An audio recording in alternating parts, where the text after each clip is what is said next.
چونکہ یہ مجاز کی بات تو ہے نہیں، اور جب رسول اللہ صلی اللہ علیہ وسلم کا ذکر اقدس آ جائے تو میں سمجھتا ہوں کہ جس طرح قرآن پاک پڑھتے ہوئے چیزوں کا خیال رکھا جاتا ہے باوضو ہو کر، اور جن جن چیزوں سے اس کی شان بڑھتی ہے اور جو جو چیزیں اختیار کرنی چاہیے، اسی طرح جب صاحب قرآن کا ذکر ہو تو ان چیزوں کو سامنے رکھنا چاہیے۔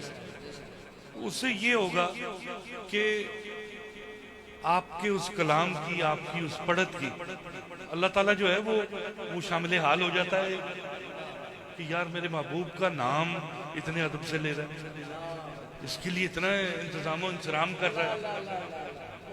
تو جب رب شامل حال ہو جاتا ہے تو وہ نیچے تو جا ہی نہیں سکتا نا، اس کو پھر وہ رفت ملتی ہے، وہ رفت پذیر ہو جاتا ہے۔ کیوں کہ آپ نے دیکھا کہ آقا صلی اللہ علیہ وسلم جب معراج پہ گئے تو جس پتھر پہ آپ نے اپنے قدم مبارک رکھے تھے، اللہ نے اس کو بھی زمین سے اٹھا کے اس پتھر کو حجر معلق جو ہوا میں معلق کر دیا کہ وہ میرے محبوب کے قدم اس پہ لگے ہیں، اس کو رفت پذیر ہونا چاہیے۔ اسی طرح جب ان کا ذکر آپ کرتے ہیں، ہماری کیا مجال ہے ہم حضور کی صفت و ثنا کر سکیں؟ یہ تو بس اتنا ہی ہے کہ اپنے نامہ اعمال میں لکھوا لیں کہ میں نے حضور کی نعت پڑھی تھی، تو وہ ہو سکتا ہے میری بخشش کا وسیلہ بن جائے، ورنہ ان کو ہماری ان تعریفوں کی ضرورت نہیں ہے۔ ان کی تعریفیں ملائکہ کرتے ہیں، اور بڑی ارواح اللہ نے پیدا کی ہیں جو ان کا ذکر کر رہی ہیں۔ تو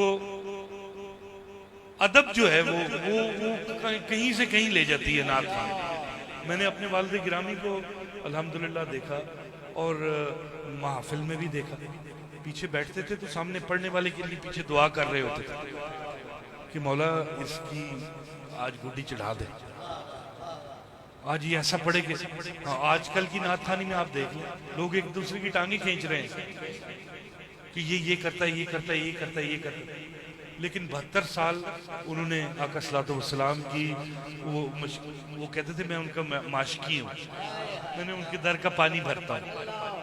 72 سال حضور کی غلامی کی، اور مجھے آخری 2 روزوں میں جب اسپتال میں داخل تھے تو 2 دن کے بعد ان کا وصال ہوا، تو مجھے کہتے ہیں یار 72 سال گزر گئے، منظور الکونین بننے کا تو ٹائم ہی نہیں ملا۔ تو وہ ایسے فقیر تھے کہ انہوں نے نعت کو ذریعہ معاش یا ذریعہ شہرت یا کوئی ایسا معاملہ نہیں تھا، وہ کہتے تھے بیٹا یہ ذریعہ نجات ہے۔ میں جب سے نعت پڑھ رہا ہوں میں نے اسی وتیرے کو رکھا، میں نے بلا معاوضہ رسول اللہ صلی اللہ علیہ وسلم کی صفت و ثنا اسی لیے کی ہے کہ میں محشر میں مانگ لوں گا کہ آقا میں نے آپ کی نعت پڑھی ہے، دنیا دار مجھے کیا دے سکتا ہے؟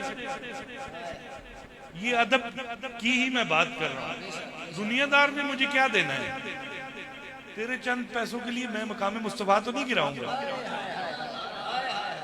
کہ آج کل لوگ گنڈی اور طوائف کے گائے ہوئے گانے پر حضور کی نعت پڑھ رہے ہیں۔ مجھے آپ یہ بتائیں کہ آپ وقتی شہرت کے لیے وقتی طور پہ لوگوں کے ہاتھ ہلوا کے اور بڑا بڑا کھلواڑ آپ کرتے ہیں، یہ 2 گھر خدا را چھوڑ دیجئے، اللہ اور اس کے محبوب کا یہ در ایسا ہے جہاں پہ کسی قسم کا کھیل نہیں چلتا میرے بھائی، اس کو ذریعہ نجات ہی رہنے دیں، اور یہ ذریعہ نجات ہی ہے۔ جب مرنے کے بعد قبر کے سوالات شروع ہوں گے تب بھی میرے محبوب وہ اللہ نے کہیں بھی حضور کو الگ نہیں کیا کہ مرن تو بعد بھی تینوں غسل دعا کے میں دفن کرنا ہے تو میرے محبوب دا دیدار ہونا ہے قبر، کہیں یہ نہ ہو بے وضو تیری نگاہ میرے محبوب پر پڑ جائے۔ یہ بھی ادب کی منزل ہے، رب نے چھوڑا ہی نہیں۔ تو آپ خدا را جب بھی نعت پڑھیں باوضو ہو کر، جب وضو میں ہوں گے ویسے ہی نہیں کوئی آپ کو غلط خیال آتا یا آپ شیطانی کسی بھی سوچ پہ نہیں جائیں گے۔ جب آپ ان کے لیے سوچیں گے تو وہ حل جزاء الاحسان، وہ اللہ کسی کا احسان رکھتا ہی نہیں، وہ جب شامل حال ہو جاتا پھر پوری کائنات آپ کی نعت سنے گی۔ پھر یہ نہیں ہوتا کہ واہ واہ واہ واہ کے لیے آپ چھوڑ دیں گے. آپ صرف حضور کے قدمین میں سر رکھ کے اپنی نعت سنائیں ان کو سنائیں جن کا ذکر ہے.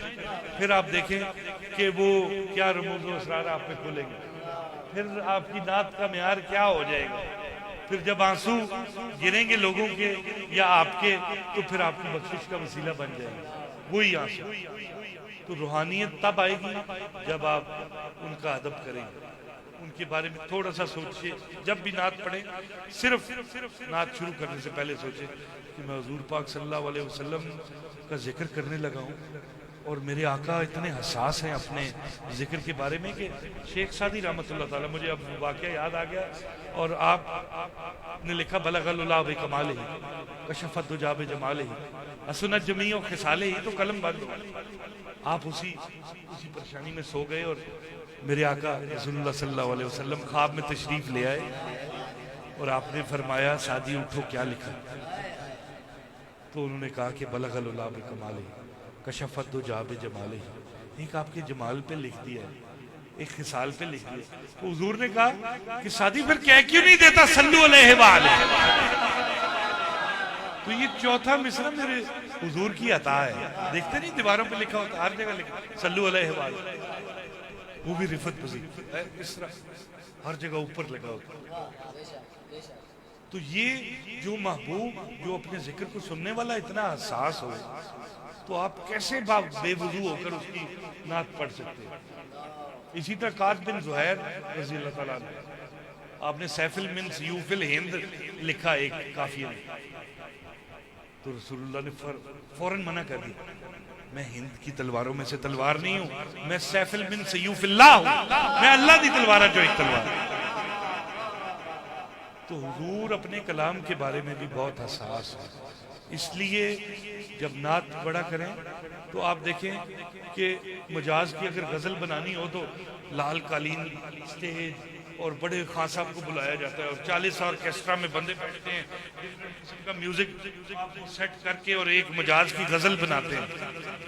جب رسول اللہ صلی اللہ علیہ وسلم کی نعت پڑھنی ہو تو ایک سی ڈی گانوں کی خرید کے اور اس پہ تم نعت پڑھ دیتے ہو, تمہیں شرم نہیں آتی؟ تم حضور کے لیے ایک استاد کے پاس نہیں جا سکتے کہ جو تمہیں ٹھک پرتین سے نعت سکھائے اور انگلی پکڑ کے حضور کی بارگاہ تک لے جائے؟ کوئی استاد نہیں ملا.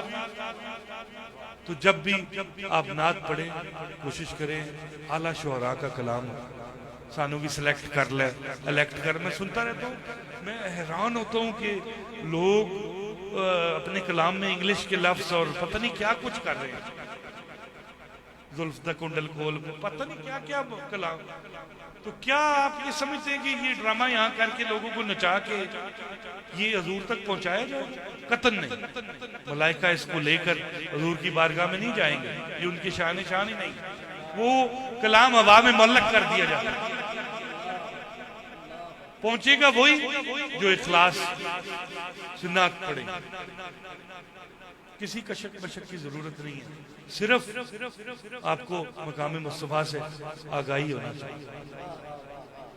جب اس سے آگاہ ہو جائیں گے پھر آپ ڈھونڈ کے لائیں گے لفظوں کی کہ نعت میں یہ فٹ ہو جائے تو یہ حضور کے شایان نشان ہے. میں تو لفظوں کی تو ہے ہی کہ عید اتنی زیادہ ہے, ہماری تو وکیبلری نہیں ہے. میں تو آپ کو بھی آپ کہتا ہوں, حضور کو بھی آپ کہتا ہوں. میرے بس میں ہو تو میں آپ کا لفظ ہی ڈکشنری میں سے کاٹ کے صرف حضور کے لیے یوز کیا کروں, کیونکہ وہ تنگی زبان ہے. آپ کا صیغہ وہ ہر جگہ استعمال ہو. میرے بس میں اگر ہو تو میں یہ کاٹ دوں, صرف آپ حضور کے لیے ہی ہو. تو یہ سب چیزیں یہ ادب کا ایک منزل ہے. تو اگر اس کو اختیار کریں گے تو کوئی صورت نہیں ہے کہ آپ کا دنیا میں نام نہ ہو اور آپ کی نعت نہ سنی جائے.